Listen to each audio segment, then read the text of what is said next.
कि operation strategy का simple मतलब ये है कि आप एक प्लान बना रहे हो मैनेज करने के प्रोडक्शन को और ऑपरेशन को किसी एक बेस्ट पॉसिबल वे में, जो कि हमें अचीव कर पाए बिजनेस गोल को, या बेस्ट आउटपुट भी लिख सकते हो आप, बेस्ट आउटपुट को हम अचीव कर पाए। ठीक है, तो करना होता है इंटरनल कैसे कि आपकी कंपनी कितना कॉस्ट बना सकती है, कितनी क्वालिटी प्रोवाइड कर सकती है, कहाँ डिलीवरी करनी है, क्या डिपेंडेबिलिटी होती है, स्पीड कैसी है, फ्लेक्सिबिलिटी कितनी रख सकते हो। तो ये सारी चीजों को मद्देनजर रखना है आप लोगों को डिजाइनिंग बनाते समय। ठीक है, कि इन सब तो ये प्रोसेस है आपके जो आप प्रोसेस कर रहे हो। अब उन प्रोसेस का आपको डिजाइन बनाना है कि हम पहले इसके ऊपर रोलिंग करते हैं, फिर लेथ चलाते हैं, फिर ये करते हैं, फिर ये करते हैं। तो इस तरीके से एक पूरी डिजाइन बनकर आएगी कि ऐसे ऐसे प्रोसेस होंगे इनके ऊपर, इतने इतने टाइम तक होंगे, इतने टेम्परेचर पे होंगे, इतने टूल यूज होंगे, इतने लोग यूज होंगे, इतने मटेरियल यूज होंगे। तो ये सारा कुछ आपका डिजाइन किसमें आ जाता है? प्रोसेस डिजाइन में।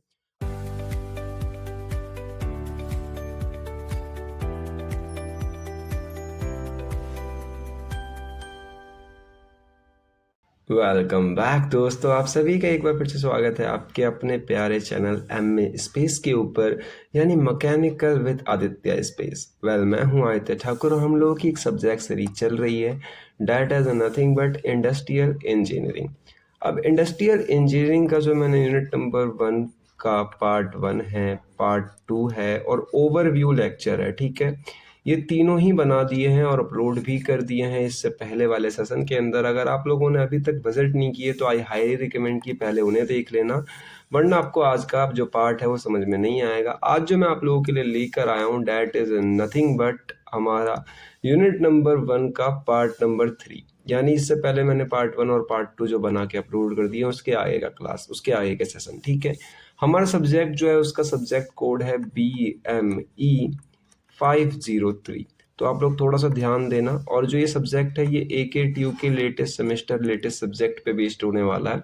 तो देखो, अगर AKTU की आप ऑफिशियल वेबसाइट पे जाओगे और वहाँ पर इंडस्ट्रियल इंजीनियरिंग का जो सिलेबस है उसको जाके चेकआउट करते हो, तो बेसिकली सिलेबस ये वाला मिलेगा। मैंने इसका स्क्रीनशॉट यहाँ पर लगा रखा है।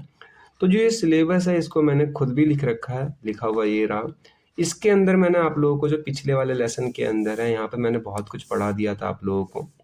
मैं बता देता हूँ क्या क्या पढ़ाया था। बेसिकली हमने ये टॉपिक पढ़ लिया है, ये टॉपिक पढ़ लिया है, productivity measurement in manufacturing system, ये भी टॉपिक पढ़ लिया है। ठीक है, सर्विस ऑर्गेनाइजेशन के आज जो हम लोग पढ़ने वाले हैं बेसिकली वो क्या पढ़ने वाले हैं, आज हम लोग पढ़ने वाले हैं ऑपरेशनल स्ट्रेटजीज। ठीक है, ये थोड़ा सा, और साथ ही साथ में प्रोसेस डिजाइन एंड लाइबिलिटीज। तो ये सब कुछ आज हम पढ़ने वाले हैं, यानी यूनिट नंबर 1 के 2 टॉपिक है एक साथ जो हम कवर करेंगे। तो ये दोनों टॉपिक आज हम कवर करने वाले हैं। बेसिकली इसके आगे ही सब्जेक्ट बचता है। देखो, ये भी इसी का सिलेबस है यूनिट 1 का और ये भी इसी का सिलेबस है। तो ये सब चीज़ें जो हैं ये हम आगे फर्दर लेक्चर्स में कंप्लीट करेंगे। फटाफट से आज के टॉपिक पे आ जाते हैं, डैट इज ऑपरेशनल स्ट्रेटजी पे। अब देखो, ऑपरेशनल स्ट्रेटजी से यहाँ पर आप लोगों को पता चल रहा होगा, मैं थोड़ा सा आइडिया दे देता हूँ। ठीक है, आप तो कंफ्यूज मत होना।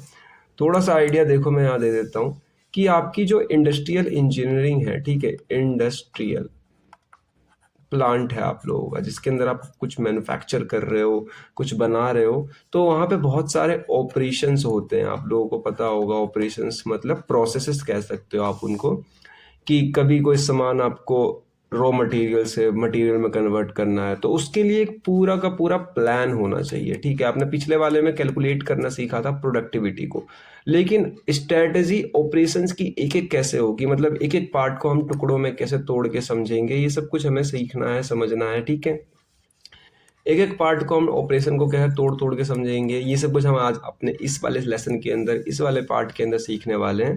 तो फटाफट से इसका ओवरव्यू देने के बाद हम लोग शुरू करते हैं अपने ऑपरेशनल स्ट्रेटजी को।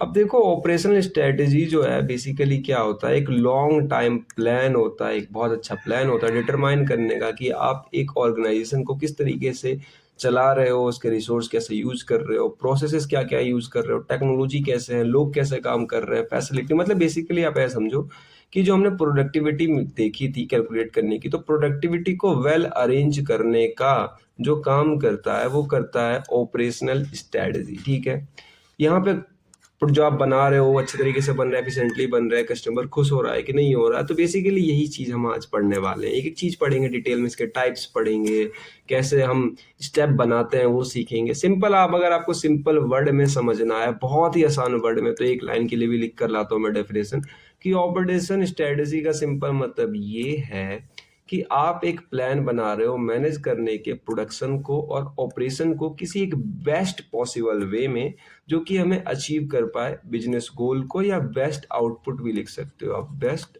आउटपुट को हम अचीव कर पाए, ठीक है।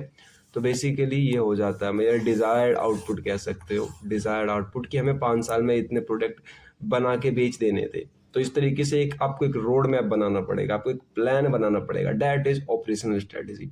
अब देखो इसका मैंने एक डायग्राम बनाया है, डायग्राम पे मैं स्टार बना के रह छोड़ दे रहा हूँ बस खाली अभी, ठीक है। ये डायग्राम जो है काफ़ी इंपॉर्टेंट है, हालांकि मैंने फिर डायग्राम को लिख भी रखा है, तो ये डायग्राम सेम ही है, आप लोगों को कंफ्यूज होने की जरूरत नहीं है, नीचे भी ये वही डायग्राम है, बस खाली आप लोगों को थोड़ा समझने की दिक्कत है, वो मैं समझा दे रहा हूँ।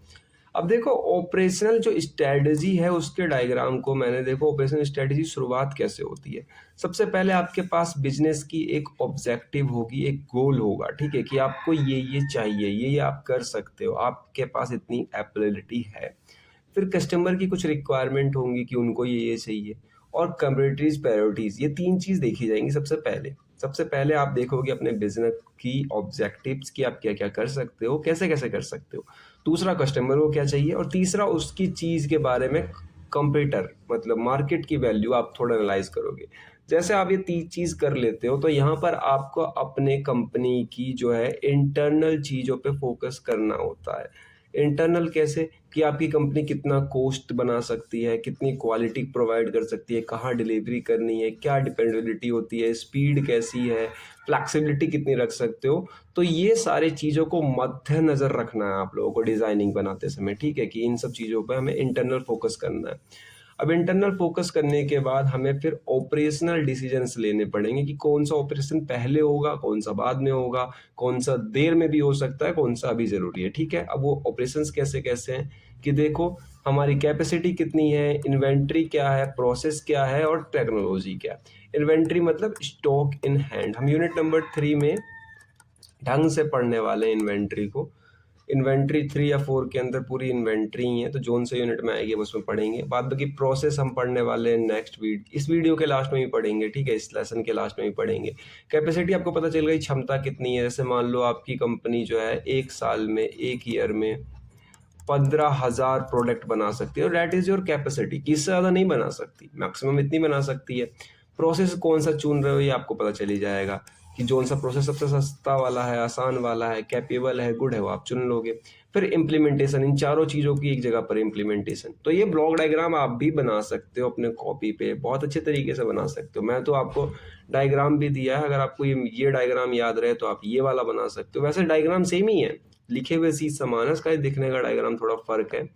अब देखो यहाँ पर जो आप लोगों की नेक्स्ट आती है, आपको परफॉर्मेंस मेजर करनी है बनाने के बाद की कितनी परफॉर्मेंस बाकी है और कितनी और यूटिलाइज हो सकती है, और उसमें कंटिन्यूस इंप्रूवमेंट करते रहने हैं। तो बेसिकली ऑपरेशन स्ट्रेटेजी का पूरा आपको step by step road map समझ में आ गया। ये होती है इसकी एक के बाद एक के बाद एक स्ट्रेटेजी, ठीक है। आई होप कि समझ में आ गई होगी। अब देखो यहाँ पर आप लोगों को अगर वो समझ में ना आया हो तो मैंने यहाँ पर एक दूसरा डायग्राम दिया है, that is also known as block diagram. Simple आप ब्लॉक डायग्राम के आप भी फॉलो कर सकते हो, ठीक है। नीचे की तरफ आ रहा है ये, देखो पहले सबसे पहले है आप लोगों का बिजनेस ऑब्जेक्टिव। बिजनेस ऑब्जेक्टिव देखो, बिजनेस ऑब्जेक्टिव जो मैंने आप लोगों को बताया कि आपको देखना है अपने बिजनेस कितना है आपका, अपनी बिजनेस की कैपेबिलिटी। फिर कस्टमर को क्या चाहिए, ठीक है, कस्टमर को जो चाहिए उसके बाद ऑपरेशनल स्ट्रेटेजी लगानी है आप लोगों को। ऑपरेशनल स्ट्रेटेजी इन चारों चीज़ों के ऊपर, कॉस्ट, क्वालिटी, डिलीवरी और फ्लैक्सिबिलिटी, ठीक है, इन चारों चीज़ों के ऊपर। उसके बाद आपको कैपेसिटी, प्रोसेस, टेक्नोलॉजी, इन्वेंट्री लगानी है। इन सब चीज़ों को अपने हिसाब से अरेंज करना है, इम्प्लीमेंट करना है, सुधार करना है उनके अंदर, ठीक है। उसके बाद परफॉर्मेंस चेक करी जाएगी कि कितनी रही, कितनी कम हुई, एंड देन लास्ट में कंटिन्यूअस इंप्रूवमेंट करते रहो। तो बेसिकली आप चाहो तो ये वाला ब्लॉक डायग्राम भी बना सकते हो, जोन सा आपको सुटेबल लगे आप वो वाला बना सकते हो, ठीक है। आगे चलते हैं। अब देखो ऑब्जेक्टिव क्या क्या होते हैं एक ऑपरेशनल स्ट्रेटेजी के। सबसे पहला आपका पैसा कम लगेगा, कॉस्ट रिडक्शन होगी, ठीक है। आप अच्छे प्रोड्यूस प्रोडक्ट करोगे मिनिमम पॉसिबल कॉस्ट के अंदर, जिससे आपके वेस्ट कम हो जाएंगे और अननेसेसरी मटेरियल की कॉस्ट जो है कम लगने लगेगी, तो आपके पैसे बचेंगे। दूसरा आता है क्वालिटी इंप्रूव करना। क्वालिटी इंप्रूव करने का मतलब सिंपल है, ये आपने चेक कर लिया कस्टमर को क्या चाहिए तो आपके डिफेक्ट कम होंगे। आपने चेक कर लिया मार्केट कहाँ कहाँ पे बना के वैल्यू खराब कर रहा है तो आप वो नहीं करोगे, क्योंकि आपने रिसर्च किया है ना। तो देखो maintain required quality, reduce defect, rejection, rework, ये सब आपका बच रहा है तो इंप्रूवमेंट हो रही है। डिलीवरी परफॉर्मेंस आपने पहले ही देख लिया है कि प्रोडक्ट को कहाँ डिलीवर करना है, कस्टमर को टाइम पे करो, उसके अलावा उसकी सेटिस्फेक्शन फुलफिल करो, तो यहाँ पर आपका शेड्यूल पड़ता है। आगे बात करी जाए तो फ्लेक्सिबिलिटी आपकी जो है बढ़ जाती है, ठीक है। प्रोडक्ट जो है वो इम्प्रूव हो जाता है पहले से, प्रोडक्टिविटी भी इम्प्रूवमेंट हो जाती है, क्योंकि प्रोडक्टिविटी तभी इम्प्रूवमेंट होगी ना जब आप इनपुट कम करोगे और आउटपुट मैक्सिमम करोगे। तो ये हम कर रहे हैं यहाँ पे। कस्टमर सेटिस्फेक्शन बढ़ रहा है, ऑप्टिमल यूटिलाइजेशन भी हमारा बढ़ रहा है, मतलब सबसे ज्यादा हम यूज कर पा रहे हैं अपने रिसोर्सेज का, ठीक है। आगे बात करी जाए लेवल्स की, ठीक है। लेवल्स थोड़े से इंपॉर्टेंट है, मैं स्टार बना देता हूँ इसके ऊपर, ये स्टार बन गए, ठीक है। लेवल्स क्या क्या होते हैं अपने एक पूरे के पूरे ऑपरेशनल स्ट्रेटजी को अपग्रेड करने के, बढ़ाने के। तो देखो कॉर्पोरेट स्ट्रेटजी होती है, कॉर्पोरेट मतलब जहाँ पे बहुत सारे लोग एक डायरेक्शन में सोचते हैं और अपने प्रोडक्ट को, अपने पूरे ऑर्गेनाइजेशन को आगे बढ़ाते हैं। देखो it defines the overall direction of the organisation, यानी बहुत सारे लोगों का दिमाग है। कॉर्पोरेट स्ट्रेटजी यानी हर लोगों ने उसके अंदर दिमाग दिया। जैसे ग्रुप मीटिंग होती है, तो ग्रुप मीटिंग ऐसी होती है कि भाई इंक्रीज करती है मार्केट जो है शेयर 20% या 30% लॉस में जा रही है, प्रॉफिट में जा रही है, तो एक ग्रुप डिस्कशन, कॉर्पोरेट स्ट्रेटजी। दूसरी बिजनेस स्ट्रेटजी, जहां पर आप बताते हो कि एक बिजनेस जो है कंप्लीट मार्केट में कैसे रन करने वाला है, ठीक है। जैसे कि आप कोई एक नया प्लान लेकर आ रहे हो, तो उसको बता रहे हो पूरे बिजनेस पर्सपेक्टिव से कि इसको यूज करने से हमारी जो कॉस्ट है ना उस प्रोडक्ट की, वो कम हो जाएगी। अब मैं आपको एक छोटी सी स्टोरी बताता हूँ, स्टोरी से शायद आप रिलेट कर पाओ और आपको याद रहें बाद में चीजें। जैसे कि मैं बताता हूँ आप लोगों को, एक जापान है, जापान आप लोग जानते होंगे। जापान में एक कंपनी थी कोई कार की, और उस कार की कंपनी में गेट लगाया करते थे ऑटोमेटिक, ठीक है। गाड़ियों में जब गाड़ियां बनकर आती थी मैन्युफैक्चर होके, तो उसके अंदर वहां पे क्या लगाते थे, डोर्स लगाए जाते थे कार के। तो डोर्स लगाने का एक कोई वहां पे आदमी रखा गया था, जो वहां पे सुपरवाइजर था या फिर जन लीडर था सब लोगों का। तो वो उन सारे गेटों को देखा करता था। तो उसके पास एक दूसरा मेथड था, मतलब दूसरा मेथड उसने काफी दिनों में ऑब्जर्व किया कि अगर हम मेथड नंबर 2 से, आप इसे प्रोसेस भी कह सकते हो, प्रोसेस नंबर 1 से क्या हो रहा है, हम यूज कर रहे हैं, ठीक है। प्रोसेस नंबर वो वहां पे यूज होया जा रहा है। प्रोसेस नंबर 2 से उसने कहा कि पर गेट पे 4 सेकंड बचाया जा सकते हैं। अगर हम प्रोसेस नंबर 2 का यूज करेंगे तो हम 4 सेकंड बचा सकते हैं। तो आप मोटा मोटी देखो कि एक गाड़ी में, मतलब एक कार में 4 सेकंड बचने लग गए, और दिन भर में मान लो कि 200 कार जो हैं वो मैन्युफैक्चर होके डोर्स के लिए तैयार हो जाती होंगी। तो 200 मल्टीप्लाई बाय 4, इतने आपको सेकंड मिल रहे हैं। डेट मीन्स कितने, 800 सेकंड आपके बच रहे हैं। और यही आप अगर साल भर का निकालोगे तो कितना टाइम बच जाएगा। तो ये पूरा का पूरा डिसाइड किया कि एक बिजनेस स्ट्रेटेजी से। तो इस तरीके से आपको ये एग्जांपल के साथ में शायद से टॉपिक याद रहे, ठीक है। तो एग्जांपल में मिटो नहीं रहा हूँ, आपके नोट्स में लिखे पड़े मिलेंगे। तीसरा आता है फंक्शनल स्ट्रेटेजी। फंक्शनल मतलब कि आप एक बिजनेस स्ट्रेटेजी लेकर आए हो, उसको सपोर्ट करने के लिए डिफरेंट डिपार्टमेंट के लोग आपको सपोर्ट कर रहे हैं। जैसे प्रोडक्शन की अलग हो गई, ठीक है, production strategy, marketing strategy, finance strategy, HR strategy. जैसे बता रहा हूँ, जैसे आपने एक कार चेंज किया था, तो कार चेंज करने के बाद आपकी कॉस्ट की अलग स्ट्रेटेजी बनी, मार्केट में अलग बनी, ठीक है, एचआर की अलग बनी, फंक्शन की अलग बनी, अलग तरीके से तैयार होने लगा। तो ये फंक्शन स्ट्रेटेजी, मतलब फंक्शन के डिवाइड कर दिया आपको, आपकी बिजनेस को डिफरेंट डिफरेंट डिपार्टमेंट के लोग सपोर्ट कर रहे हैं अपनी अपनी स्ट्रेटेजी के साथ में, ठीक है। और लास्ट में आती है डेट इज ऑपरेशन स्ट्रेटेजी। इसके अंदर आप सारे ही प्रोडक्शन के अंदर जो है ऑपरेशंस के अंदर सपोर्ट कर रहे हो अपनी बिजनेस स्ट्रेटेजी को। एग्जांपल के लिए जैसे मानो आप समझो, बहुत सिंपल एग्जांपल है कि आपने अगर एक कंपनी चाहिए आपको जो कि बहुत कम प्राइस में रन करे और ऑपरेशन स्ट्रेटजी को फोकस करके चले, फुलफिल करे, तो यहाँ पर आप ऑटोमेशन का यूज कर सकते हो, रिडक्शन को कम कर सकते हो, अपनी प्रोडक्टिविटी बढ़ा सकते हो और मटेरियल को हाई यूटिलाइज कर सकते हो। और यहाँ पे आप क्या कर सकते हो, आप टाइमिंग जो है उसको कम कर सकते हो। मतलब टाइमिंग कम होगी तो ऑब्वियसली बात है आपकी प्रोडक्टिविटी बढ़ेगी। तो इस तरीके के छोटे छोटे पॉइंट्स हैं। आप अगर एग्जांपल अपनी तरफ से बना के लिखना चाहो, अपनी तरफ से लिख सकते हो, क्योंकि एग्जांपल बहुत सारे हो सकते हैं इसके। Next one is going to be our also important, that is formulation of operational strategy. हम क्या करने जा रहे हैं, हम ऑपरेशनल स्ट्रेटेजी का फॉर्मूला, यानी कि पूरा का पूरा फॉर्मेशन करने जा रहे हैं, ठीक है। मतलब अब यहाँ पे आप ऐसा कह सकते हो कि स्टेप बाय स्टेप हम उसकी ग्रोथ करने जा रहे हैं, डेवलप करने जा रहे हैं, बनाने जा रहे हैं, ठीक है। अब देखो कैसे। स्टेप नंबर 1 में हमने बिजनेस ऑब्जेक्टिव समझा कि हम कितना कर सकते हैं, किस फील्ड में हैं हम। जैसे को गाड़ी बनानी है, तो आप गाड़ी के साथ ही तो रिलेट कर पाओगे। आप कोई बाइक की फैक्ट्री है तो आप बाइक में ही तो संशोधन करोगे, आप बिस्किट में थोड़ी ना करोगे। तो जो भी आपको अपना पहला बिजनेस ऑब्जेक्टिव देखना पड़ेगा, आपको करना क्या है और करना क्यों है। दूसरा नंबर फर्स्ट में ही आता है, अपने आइडेंटिफाई करो गोल्स को, ओवर गोल्स को, ऑर्गेनाइजेशन। दूसरे नंबर पे अपने कस्टमर की रिक्वायरमेंट देखनी है आपको। वही सारे स्टेप है, बस खाली थोड़ा सा बड़ा करके लिख रखा है। कस्टमर की रिक्वायरमेंट क्या है, वो क्या चाहता है, कस्टमर क्यों चाहता है। लो प्राइस पे देखो, हाई क्वालिटी में देखो, फास्ट डिलीवरी, वैलिडिटी, रिलायबिलिटी। और यहाँ पर आप एक चीज़ और कर सकते हो ऐड यहाँ पे, कि आपको यहाँ पे उसको सेटिस्फाई भी करना है, ठीक है। ये सब तो आप अपने प्रोडक्ट में कर रहे हो, अपने कंपनी में कर रहे हो, लेकिन customer at the end satisfy भी होना चाहिए, ठीक है। उसके बाद बात करते हैं नेक्स्ट की। एनालाइज करो अपने करंट ऑपरेशन को, कि कहाँ पे कितनी मशीन लग रही है, कितने कैपेसिटी है आपके प्लांट की, प्रोसेस का है, टेक्नोलॉजी का है, कॉस्ट कितनी आ रही है, मैन पावर कितनी है, सब कुछ आप एनालाइज करो। फोर्थ नंबर पे आप चेक करो कि आप इनमें से कितनी चीज़ों को पहले करना चाहते हो। जो चीज़ पहले होंगी तो ज़्यादा फायदे में रहेगा। कॉस्ट कितनी लग रही है, क्वालिटी बढ़ाई जा सकती है, डिलीवरी करना पहले पॉसिबल है, फ्लेक्सिबिलिटी, स्पीड, टाइम मैनेजमेंट, क्या आप पहले करना चाहते हो, कौन सी प्रोसेस सही रहेगी, तो आप डिसाइड करो। फिफ्थ नंबर पे आती है डेवलप करना अपने ऑपरेशनल डिसीजन को। एक काम करता हूँ, रुको मैं यहाँ पे इन सारे स्लाइड्स को खाली कर देता हूँ ताकि आप लोगों को नोट्स में दिक्कत ना हो पढ़ते समय। ठीक है, बाद बाकी तो ऊपर कुछ था नहीं, यहाँ स्टार बना लो आप। एक मिनट, ये इम्पोर्टेंट टॉपिक है। बाद बाकी ये वाली स्लाइड भी खाली कर देते हैं। ओके, ऊपर वाले में टॉपिक लिख रखे थे, ठीक है। अब यहाँ पे स्टेप 3 मैंने आप लोगों को बता दिया, स्टेप 5 पे चल रहे हैं, 4 भी बता दिया। अब देखो यहाँ पे अपने डेवलप करना है ऑपरेशनल डिसीजंस को। ऑपरेशनल डिसीजंस जैसे कि कैपेसिटी कितनी है, प्रोसेस क्या रखी है आपने, टेक्नोलॉजी कौन सी चुनी है, लोकेशन क्या है, इन्वेंट्री। इन्वेंट्री तो आप ऐसा समझो स्टॉक इन हैंड, मतलब एग्जांपल अगर आपको चाहिए इन्वेंट्री का तो बहुत सिंपल एग्जांपल है। जब आप दुकान पे कभी ब्रेड लेने जाते हो, ठीक है, बहुत सिंपल सा दे रहा हूँ, बेसिक सा दे रहा हूँ।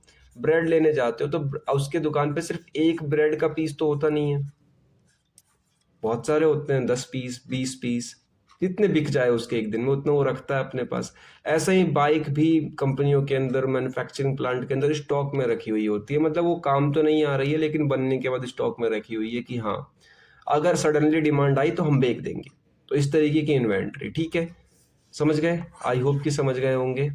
बहुत सिंपल एग्जांपल है, बाद बाकी जब ये यूनिट हम पढ़ेंगे इन्वेंट्री का तो ढंग से पढ़ेंगे कि चीज पढ़ेंगे इन्वेंट्री के बारे में।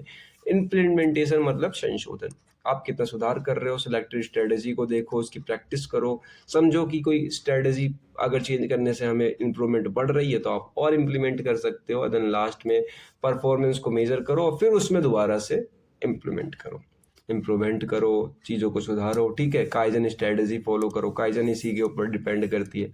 काइजन आपने पढ़ा होगा इससे पहले वाले यूनिट में मैन्युफैक्चरिंग प्रोसेस के अंदर, अगर नहीं पढ़ा तो कोई बात नहीं, अगर पढ़ा है तो इसके अंदर ऐड कर सकते हो। अब देखो यहाँ पे ऑपरेशनल स्ट्रेटेजी दो तरीके से डिसीजन लेती है। पहला होता है स्ट्रक्चरल बेस, मतलब एक के बाद एक के बाद एक काम। दूसरा होता है इंफ्रास्ट्रक्चर, मतलब कि आप किसी भी एक सिस्टम से किसी भी एक सिस्टम में जंप कर सकते हो। जैसे कि बताता हूँ, यहाँ पे आप स्ट्रक्चर में लॉन्ग टर्म डिसीजन लेते हो, फिजिकल डिसीजन होते हैं, जैसे कि कैपेसिटी कितनी रही, फैसिलिटी क्या दे रहे हो, टेक्नोलॉजी क्या है, वर्टिकल इंटीग्रेशन क्या है। सिमिलरली बात करी जाए अगर इंफ्रास्ट्रक्चर की, तो एग्जांपल के लिए वर्क फोर्स पॉलिसी क्या है, क्वालिटी सिस्टम क्या है, प्लानिंग कंट्रोल क्या है, ऑर्गेनाइजेशन क्या है। देखो आपको अगर कंफ्यूजन हो रही है तो आप ऐसा समझो, ऐसी चीजें जो कंपनी में बहुत बड़ी होती हैं, ठीक है, जिनको चेंज करने में आपको बहुत दिक्कत होगी, जैसे कैपेसिटी। कैपेसिटी बहुत बड़ी चीज है, चेंज नहीं कर सकते। फैसिलिटी, टेक्नोलॉजी, एक ही टेक्नोलॉजी पे कंपनी काम कर रही है। वर्टिकल इंटीग्रेशन मतलब कि एक साथ में सारी कंपनियों की मशीन अलाइन है, आप उन्हें चेंज नहीं कर सकते, चेंज करने के लिए काफी बड़ा बजट बैठेगा, ठीक है। और दूसरी चीज ये है इंफ्रास्ट्रक्चर, जो कंपनी के अंदर है, जिन्हें जैसे क्वालिटी सिस्टम है, क्वालिटी टीम है, उन्हें बदल दिया आपने, दूसरे वर्कर रख लिए। प्लानिंग एंड कंट्रोल का चार्ट बदल देना, मॉडिफाई कर देना, ऑर्गेनाइजेशन को बदल देना, ऑर्गेनाइजेशन मॉडिफाई कर देना, इन्वेंट्री मैनेजमेंट को बदल देना, सप्लाई मैनेजमेंट को। छोटे छोटे काम इंफ्रास्ट्रक्चर के अंदर किसी भी टीम से, और किसी एक पर्टिकुलर काम को करना है, बड़े लोग चाहिए, बड़ा काम है, तो डेट इज स्ट्रक्चरल डिसीजन, ठीक है। आई होप कि दोनों समझ में आए। दोनों में जो है डिफरेंस देखो आप। डिफरेंस भी सिंपल है, कोई ज़्यादा टिपिकल तो है नहीं। देखो ये आपका फिजिकल रिसोर्स बताता है और ये आपका मैनेजमेंट सिस्टम बताता है। देखो बहुत लंबे टाइम तक आपका काम चलता है और बहुत महंगे होते हैं। एक बार बन जाती है उसे आप चेंज कर सकते हो, नियम होते हैं। कैपेसिटी है हो गई, फैसिलिटी हो गई, टेक्नोलॉजी हो गई, और ये 4 इसके नाम हो गए। तो बेसिकली यही इसके जो क्या हो जाते हैं, डिफरेंस हो जाते हैं दोनों के बीच में। आई होप कि आपको समझ में आ गए होंगे। अब देखो टाइप्स ऑफ ऑपरेशनल स्ट्रेटेजी, कितने टाइप के होते हैं। आपको सही बताऊं तो स्पेशली ये 4 टाइप के होते हैं, लेकिन डिफरेंट डिफरेंट टाइप फर्दर हमने जैसे पार्शियल और टोटल प्रोडक्टिविटी में हमने देखा था 2 टाइप के मेन थे, बाद बाकी आगे टाइप पार्ट कर रखे थे। वैसे ही ये 4 टाइप के होते हैं। पहला था कोस्ट बेस्ड स्ट्रेटेजी, इसमें हम कोस्ट के बारे में रिगार्डिंग ले रहे हैं कि कैसे पैसे को कम किया जाए, ऑटोमेशन करके, स्टैंडर्डाइजेशन करके, वेस्ट कम करके, प्रोडक्टिविटी बढ़ा के, ठीक है। तो ये हो गई आपकी। दूसरी होती है आप लोगों की क्वालिटी, क्वालिटी आपको बढ़ानी, मतलब आप ऐसा समझो कोस्ट हो गई, क्वालिटी हो गई, ठीक है। बाद में की क्वालिटी में क्या बताना आप लोगों को, डिलीवरी हो गई, फ्लेक्सिबिलिटी हो गई। तो ये नाम याद रखो अंदर का, आप खुद लिख सकते हो, बाद में की अगर आप चाहो तो मैं पढ़ देता हूँ। देखो फास्ट एंड रिलायबल डिलीवरी होनी चाहिए, टाइम पे होनी चाहिए, शेड्यूलिंग होनी चाहिए, उसकी एक एल्गोरिथमिक लॉजिस्टिक वैल्यू होनी चाहिए कि इतने टाइम से इतने टाइम तक हमारे वर्कर फ्री रहेंगे, लंच का टाइम होगा, डिलीवरी टाइम ये होगा, इस तरीके से। फ्लेक्सिबल बेस्ड मतलब कोई कंपनी आपको प्रोडक्ट दे रही है तो उसके अंदर आप फ्लेक्सिबल बहुत सारी मशीन लगा सकते हो, बहुत सारे स्किल वर्कर हो आपके पास, उसके अंदर जो आप मॉड्यूलर डिजाइन बना सकते हो, उसके अंदर न्यू टेक्नोलॉजी ऐड कर सकते हो, तो इस तरीके का, ठीक है। बात करी जाए फिफ्थ की, तो इनोवेशन बेस्ड स्ट्रेटजी, कहाँ कहाँ सुधार हो सकता है, ठीक है। New product, new production technology use करके देखना, इसकी एक पूरी डिपार्टमेंट होती है कि हमारे कंपनी में लगातार जो सुधार हो रहे होते हैं वो ये कंपनी ये चीज करती है, ठीक है।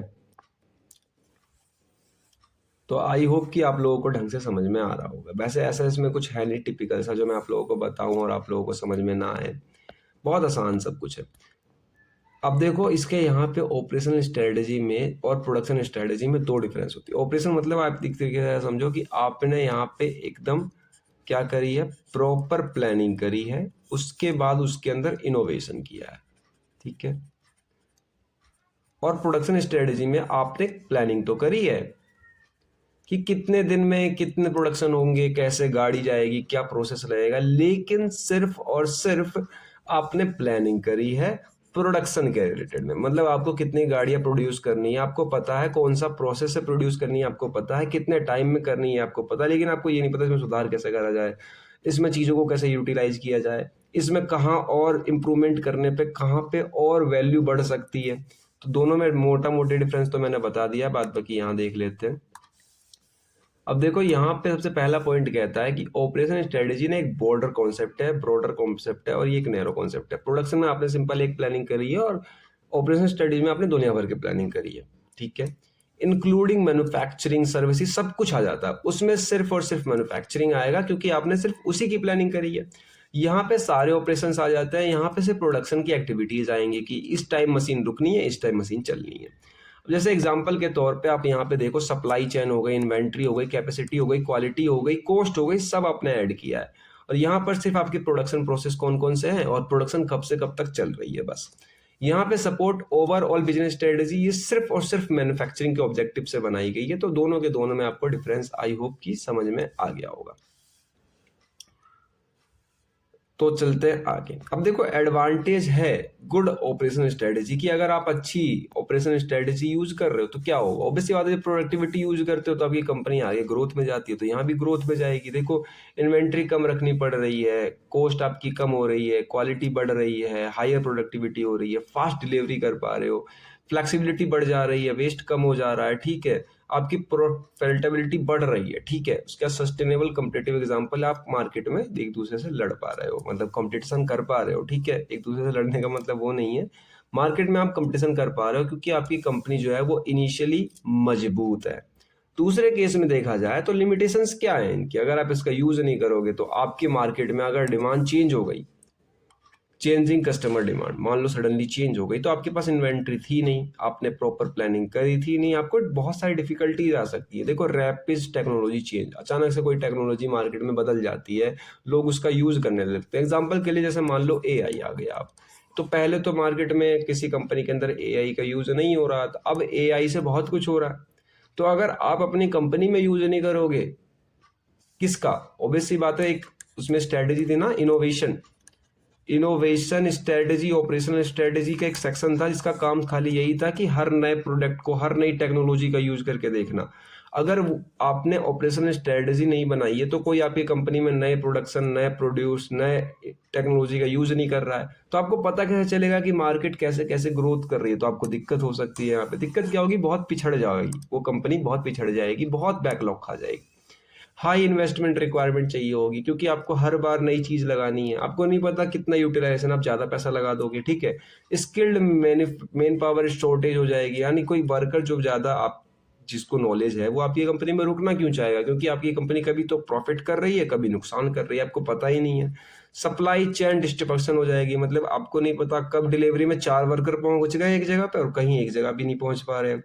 ग्लोबल कंपटीशन करने के लायक नहीं रहेगी वो कंपनी, ठीक है। यहाँ पे इंक्रीज रॉ मटेरियल कॉस्ट बढ़ जाएगा, क्वालिटी रिक्वायरमेंट बढ़ जाएंगी आपकी, ठीक है। इन्वायरमेंटल रेगुलेशंस जो है बढ़ जाएंगी, बहुत कुछ डिफिकल्टीज फेस करनी पड़ेगी उस कंपनी को जो ऑपरेशनल स्ट्रेटजी फॉलो नहीं कर रही है, ठीक है। आई होप कि ये टॉपिक आप लोगों को क्लियर हो गया होगा। ऑपरेशनल स्ट्रेटजी यहीं पर कंप्लीट होती है, ठीक है।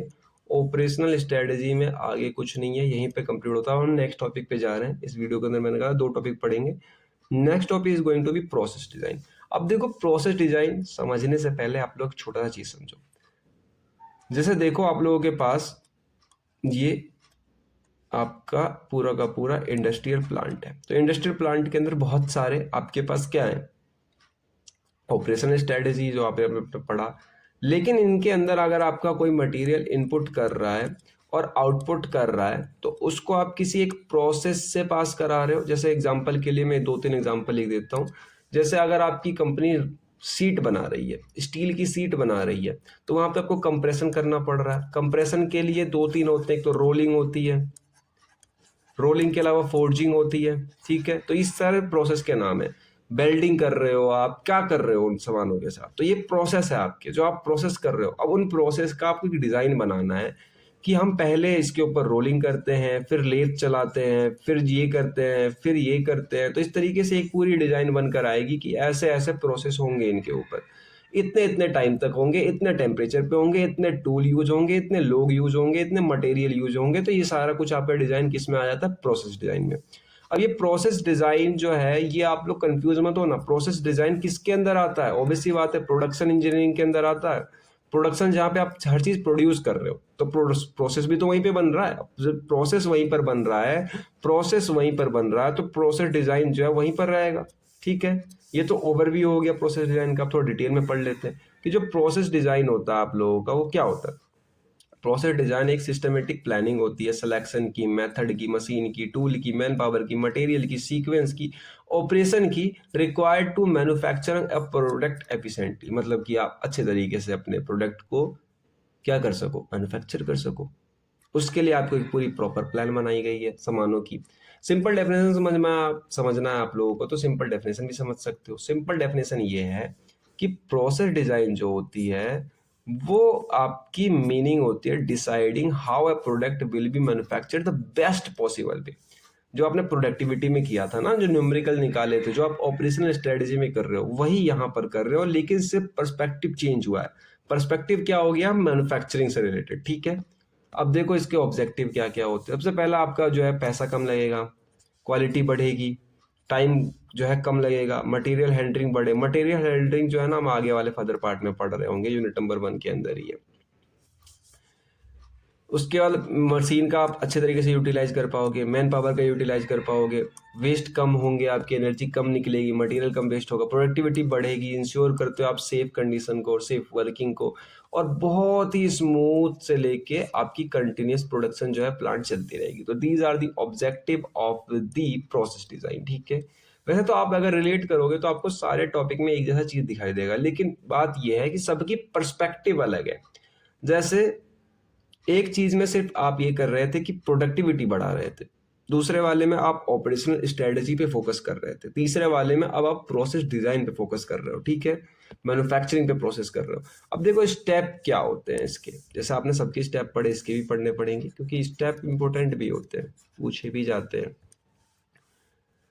स्टेप ऑफ प्रोसेस डिजाइन, कि प्रोसेस डिजाइन के मेरे क्या क्या स्टेप्स हो सकते हैं। तो देखो स्टेप नंबर 1, प्रोडक्ट एनालिसिस, कि आपने प्रोडक्ट का एनालाइज किया कि कितने प्रोडक्ट बन रहे हैं, किस डायमेंशन में बन रहे हैं, क्या क्या उनकी मटेरियल है, क्या स्पेसिफिकेशन है, क्या रिक्वायरमेंट है, क्या क्या आपने यूज़ करना है और क्या यूज़ नहीं करना है, ये सब कुछ आपने एनालाइज किया कैसे प्रोडक्ट बन रहे हैं। दूसरे नंबर पे आता है सिलेक्शन ऑफ मैन्युफैक्चरिंग प्रोसेस, कि आपने सेलेक्ट किया कि कौन सा मैन्युफैक्चरिंग प्रोसेस सही रहेगा आपके उस प्रोडक्ट के लिए। कास्टिंग, फोर्जिंग, वेल्डिंग, चित बहुत सारे लिख रखे हैं मैंने यहाँ पे, आप चेक कर सकते हो। अब इतने तो एक टाइम पे बताने बैठूंगा तो बहुत सारे प्रोसेस हो जाएंगे, मैंने लिख रखे हैं, ठीक है। आप जितने हो सके समझ लेना। वैसे सारे पढ़े पढ़ाए हैं आपने, 2-3 तो फर्स्ट ईयर में कर भी दिए होंगे। वेल्डिंग कर दी होगी, आर्क वेल्डिंग, स्पॉट वेल्डिंग, दोनों वेल्डिंग कर दी होगी, ठीक है। कास्टिंग कर दी होगी, आप कास्टिंग नहीं करवाई गई होगी, आपने कटिंग कर ली होगी, लेथ मशीन चला ली होगी, तो काफ़ी सारे प्रोसेस होते हैं। अब बात आती है थर्ड नंबर पे कि डिटरमाइन द ऑपरेशन सीक्वेंस, आपको कैसे करना है। जैसे कि रॉ मटेरियल पहले करना है, कटिंग उसके बाद, टर्निंग, ड्रिलिंग, ग्राइंडिंग, ये डिपेंड करता है, ठीक है। ये आपको सेलेक्ट करना होगा जिसमें सबसे कम लागत लगे और सबसे एफिशिएंट काम कर पाओ, वो वाला आपको चुनना है, ठीक है।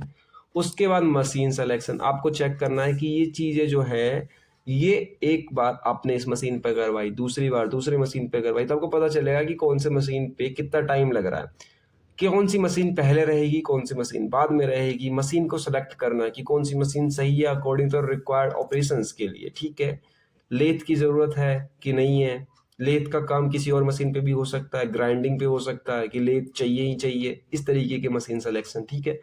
उसके बाद टूल एंड फिक्चर सिलेक्शन, आपको टूल देखना है, कटिंग टूल चाहिए, फिक्चर चाहिए, जिस चाहिए, गेजेज, कितने सामान चाहिए, एक साथ में ले लो।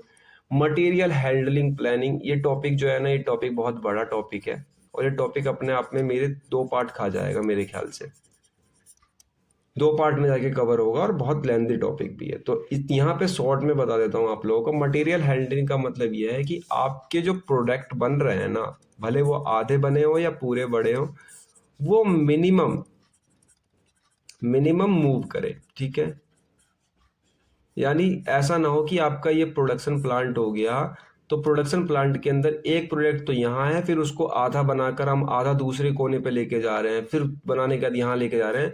वो मिनिमम मूव करे, मतलब जस्ट अपने बगल से आना, जस्ट अपने बगल से जाना, ठीक है। बहुत कम मूव करे, तो that is our material handling planning, ठीक है। तो आई होप कि इतना लिखने छोड़ देता हूँ मैं, आप लोगों के काम आएगा। उसके बाद मैन पावर प्लानिंग, कौन आदमी कितने मटेरियल कितनी देर काम करेगा, ये सब कुछ आप किसमें कर रहे हो, प्रोसेस डिजाइन में, ठीक है।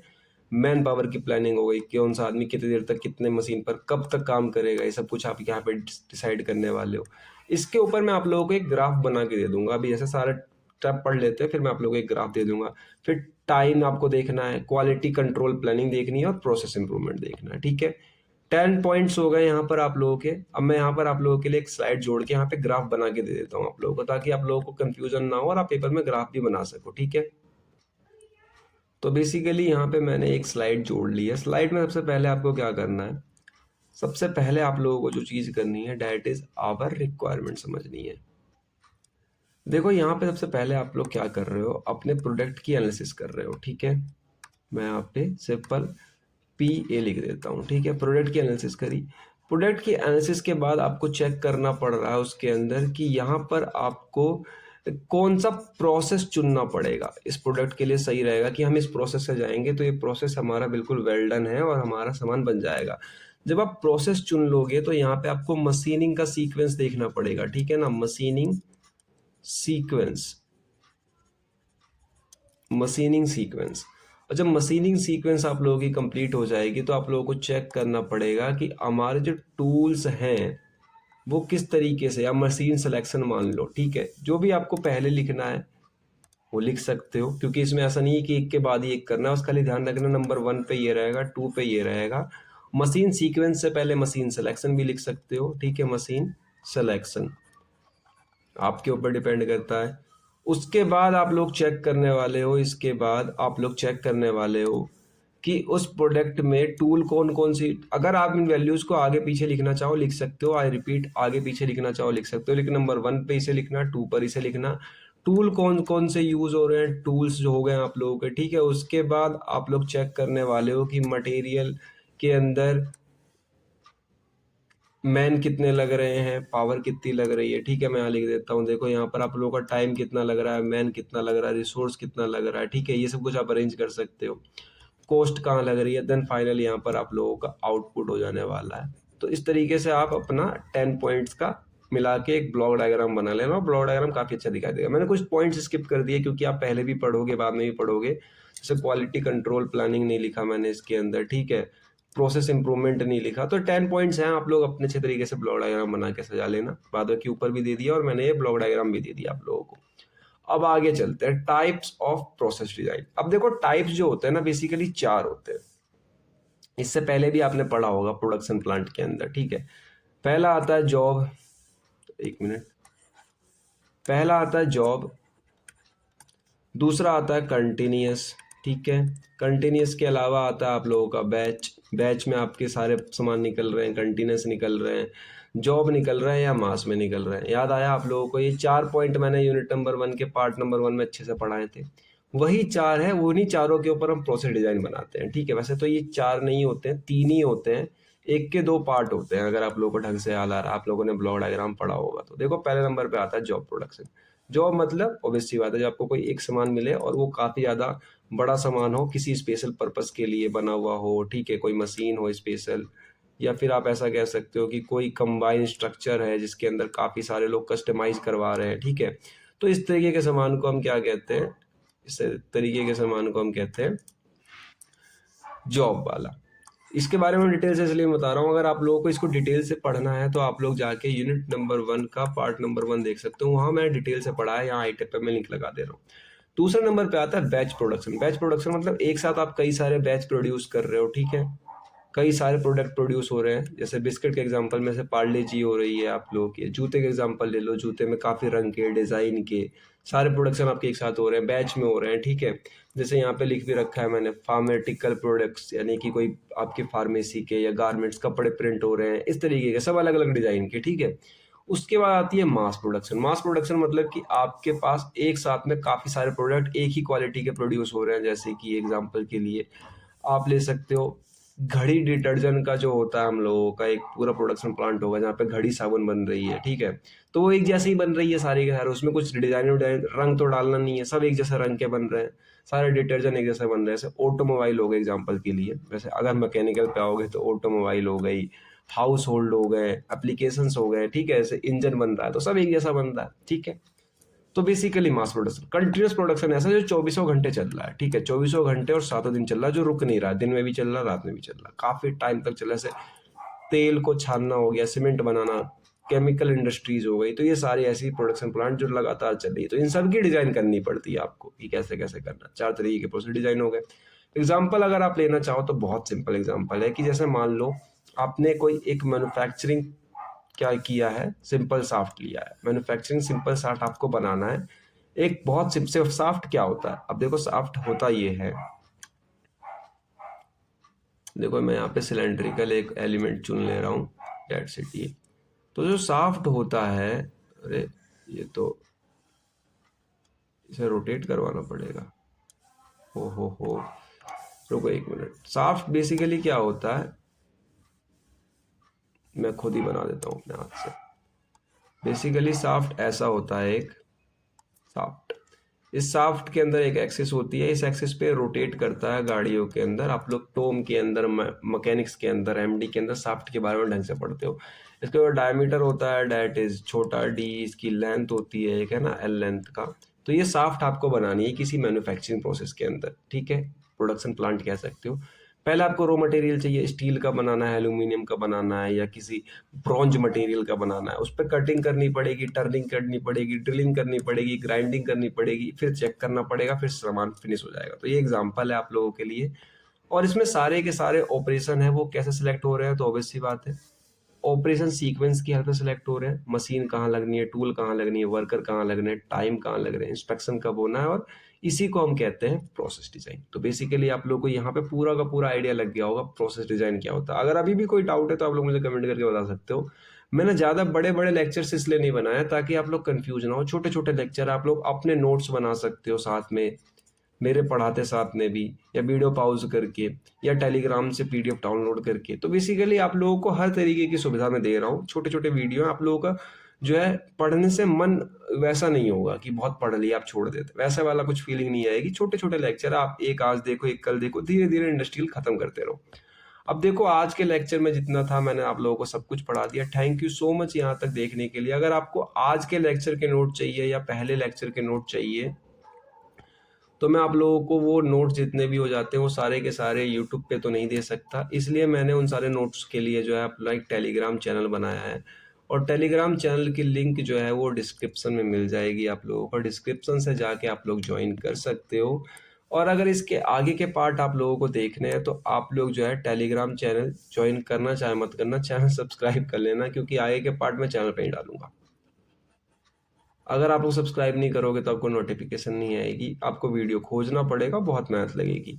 इसके अलावा भी और सब्जेक्ट आपको चेक करने हैं, जैसे थर्मोडायनेमिक हो गया, या फिर आप लोगों के लिए और सब्जेक्ट होते हैं, टोम हो गया, ईएम हो गया। तो इन सब सब्जेक्टों की अगर आपको चाहिए, एचएमटी हो गया, अप्लाइड थर्मोडायनेमिक हो गया, तो ये सब कुछ के लिए आपको चैनल सब्सक्राइब करना पड़ेगा। सारा कुछ मिल जाएगा आप लोगों को। मैकेनिकल के लिए तो बहुत ज़्यादा अच्छा चैनल है, मैकेनिकल विद आदित्य स्पेस। अगर आप लोग सब्सक्राइब करते हो तो आप लोगों का ही फायदा होगा। मैं मिलता हूँ आप लोगों को नेक्स्ट पार्ट के अंदर। ये वाला हम लोग पार्ट खत्म कर दिया, यूनिट नंबर 1 का पार्ट नंबर 3 यहाँ पे कंप्लीट हो गया है। ठीक है, मैं मिलता हूँ आप लोगों को यूनिट नंबर पार्ट नंबर 4 के अंदर, यूनिट नंबर 1 का पार्ट नंबर 4 के अंदर।